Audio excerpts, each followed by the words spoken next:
Après notre reportage diffusé la semaine dernière, où les organisateurs du salon nous expliquaient leurs intentions et les nouveautés prévues, il est temps de nous faire une idée concrète de cette nouvelle édition. La Paris Games Week a ouvert ses portes dès mardi soir, à l'occasion d'une soirée d'ouverture accueillant déjà un public fourni. Tout était en place. Les gros stands des gros éditeurs, tels que Nintendo, Sony, Microsoft, Bandai Namco Games, Konami, Ubisoft, Square Enix ou encore Tecmo Koei. Des stands qui permettent d'essayer les blockbusters du moment, récemment sortis ou en passe de l'être. L'occasion donc de mettre la main sur les futurs Assassin's Creed, le nouveau Call of Duty ou encore le prochain Super Smash Bros. For Wii U.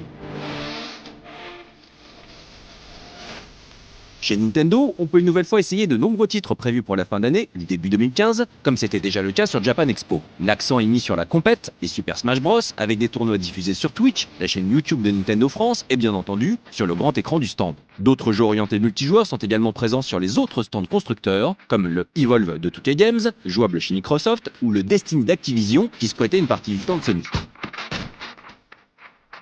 Les jeux 18+, sont bien entendu confinés dans des espaces clos, à l'image de très attendu The Witcher 3, qui fait l'objet de nombreuses présentations. Et puis les amateurs de foot peuvent mettre la main sur le prochain PES, et ainsi le comparer avec le FIFA d'Electronic Arts, l'un des grands absents du salon avec Bethesda. La Paris Games Week, c'est aussi un espace kids essentiellement consacré aux Skylanders, et dans une moindre mesure à Disney Infinity. Du jeu rétro à gogo avec les vétérans de MO5, et du jeu plus ou moins indé avec l'espace Made in France, bien plus développé que l'année précédente.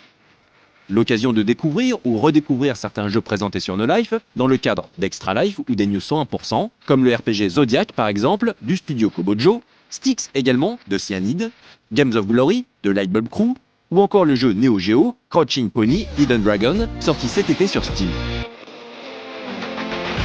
Oui, il est effectivement sorti sur Steam, on est très content de ça. En fait, pour la petite histoire, le jeu, par l'intermédiaire d'un ami qui avait l'oreille de Steam, si tu veux, il l'a proposé aux gars de chez Steam directement qui ont joué avec. Et là, on a eu un coup de fil un peu surréaliste au studio.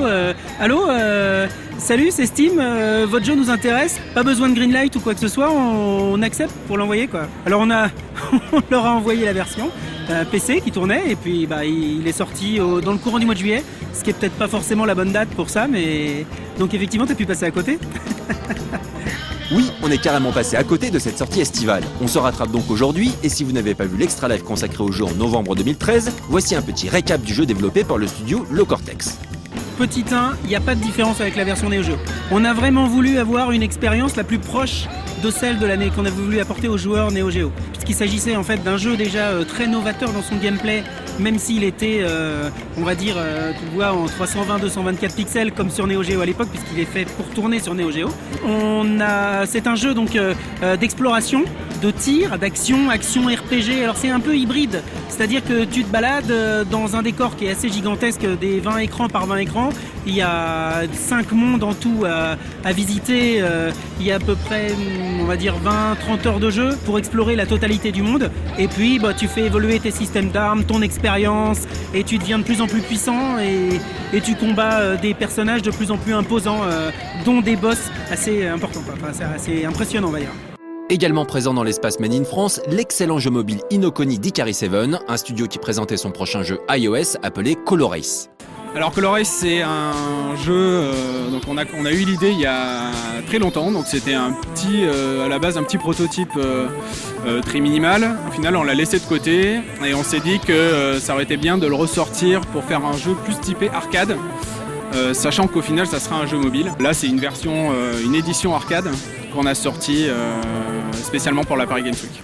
Un jeu d'arcade donc, où l'on contrôle un vaisseau gagnant sans cesse en vitesse qui doit ramasser des globes de la même couleur que la zone traversée, jouable sur la Paris Games Week via un périphérique Homemade. C'est le contrôleur de Colorace parce que donc Colorace sortira, comme je disais, sur mobile au final. Sur mobile, il y aura deux contrôles, donc l'écran sera splitté en deux, gauche-droite. Et là, l'idée, c'est d'avoir des sensations forcément arcade en utilisant les boutons de Pop & Music. Donc on a fabriqué une pyramide qui reprend un petit peu la direction artistique du jeu, assez minimale. L'idée, c'est d'avoir quelque chose d'assez réactif et d'assez solide parce que c'est un jeu qui demande énormément de skills en termes de vitesse de réaction. C'est pour ça qu'on s'était dit que ça pourrait être sympa d'avoir des gros boutons pour pouvoir s'exciter dessus comme sur un flipper. Un contrôleur exclusif à la Paris Games Week. Sachez que Colorace devrait normalement sortir courant décembre, gratuitement mais avec de la pub sur les plateformes iOS. Autre jeu présenté, le très beau Shyness du très jeune studio Enigami. Je m'appelle Azem Awash, je suis le président de la société Enigami. Donc Enigami qui est en fait un jeu de mots entre énigme game, mais surtout si vous inversez toutes les lettres ça fait imagine. Donc en fait, Enigami est un studio de développement qui a été créé il y a 3 mois suite à la réussite d'une campagne Kickstarter sur notre projet de jeu vidéo Shyness. Et donc c'est une petite équipe de 20 personnes aujourd'hui qui travaillent très dur pour l'élaboration de notre projet. Shyness a en effet été kickstarté avec succès en juin dernier, le projet ayant levé presque 140 000 $ sur les 100 000 demandés. L'originalité du jeu n'est sans doute pas étrangère à cette réussite. C'est un RPG en fait qui est très particulier car son système de combat est un jeu de combat. L'idée c'était vraiment de mixer en fait un jeu de combat, donc on retrouve toutes les sensations d'un jeu de combat. Alors on s'est vraiment basé sur Naruto, Ninja Storm et un RPG type Final Fantasy, alors ça va plus ressembler à Zelda qu'un Final Fantasy en fait. Vous avez quand même pas mal d'énigmes, vous avez pas mal de choses. Vous avez 5 persos jouables. Alors en fait, Shyness s'est tiré d'un univers qui est une bande dessinée qui a été créée par notre directeur créatif Samir. Donc c'est une bande dessinée que j'ai lue en 2005 et que j'ai vraiment adoré. Je me suis dit waouh, il y a vraiment un univers, il se passe vraiment quelque chose en fait dans cet univers. Et l'idée en fait, c'était d'en faire un jeu vidéo. Donc et même d'aller plus loin en fait dans le concept, c'est-à-dire de mettre des indices dans la bande dessinée qui pourraient impacter en fait sur certaines résolutions de quêtes annexes dans le jeu vidéo. Et visiblement, les développeurs de ce RPG/jeu de combat ne manquent pas d'ambition. On a inventé une langue pour le jeu. Donc en fait, on a 2 linguistes qui ont travaillé pendant 2 ans à l'élaboration d'une langue complète, d'une écriture. Et en fait, si vous voulez, tous nos personnages sont doublés dans cette langue. Donc en fait, ce qu'on a fait, c'est qu'on a pris des étudiants d'une école de cinéma qui doublent donc nos personnages. On fait en sorte que si vous apprenez vraiment cette langue, il y a un dictionnaire avec le jeu, si vous apprenez vraiment cette langue, en fait, vous pouvez vraiment comprendre tous les dialogues du jeu, quoi. Shyness sortira d'abord sur Windows, Mac et Linux, courant 2015, avant d'être porté sur PS4 et Xbox One, les développeurs songeant même à une version Wii U. Les jeux présentés sur l'espace Made in France étaient très divers, tant en termes de genre que de plateforme. Certains jeux étaient encore à l'état de prototype, comme le Metroidvania Pankapu, le gardien des rêves de Toucan Studio, où l'on contrôlera un petit chevalier rappelant l'écuyer Hoon de Jace et les Conquérants de la Lumière, un personnage qui pourra changer de classe à la volée afin d'enchaîner différents types d'attaques. D'autres jeux proposaient des pitchs étranges, comme Fireworks Command Chip, développé par une petite équipe de 5 personnes. Ce gameplay, en fait, j'ai commencé à y réfléchir en 2004, ça commence à remonter un petit peu. C'est un gameplay très simple d'accès. En fait, il s'agit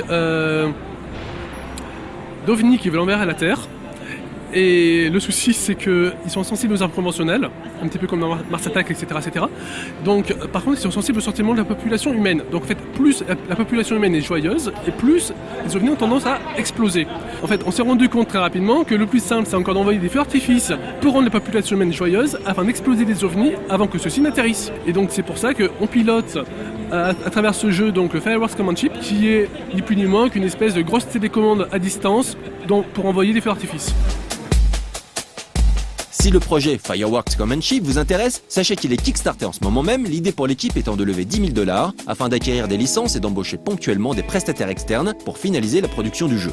Nous n'avons pas présenté tous les jeux de l'espace Made in France, forcément, mais on vous encourage vivement à y faire un tour si vous comptez vous rendre sur le salon ce week-end. Et pour conclure ce sujet, nous allons faire un saut par le stand Respect Zone, dont le délégué général du CEL nous avait parlé lors du précédent sujet consacré à la Paris Games Week. L'occasion de demander à Philippe Cohen, à l'origine de ce projet, en quoi consiste cette initiative citoyenne et associative.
On verra sur le court moyen terme si cette initiative prend, si elle porte ses fruits et si elle parvient à convaincre aussi les grands acteurs d'Internet tels que Google et Facebook par exemple. En tout cas, c'est une première étape. Alors n'hésitez pas à faire un tour sur le stand Respect Zone si vous souhaitez en savoir plus et bon salon si vous comptez vous rendre ce week-end sur la Paris Games Week.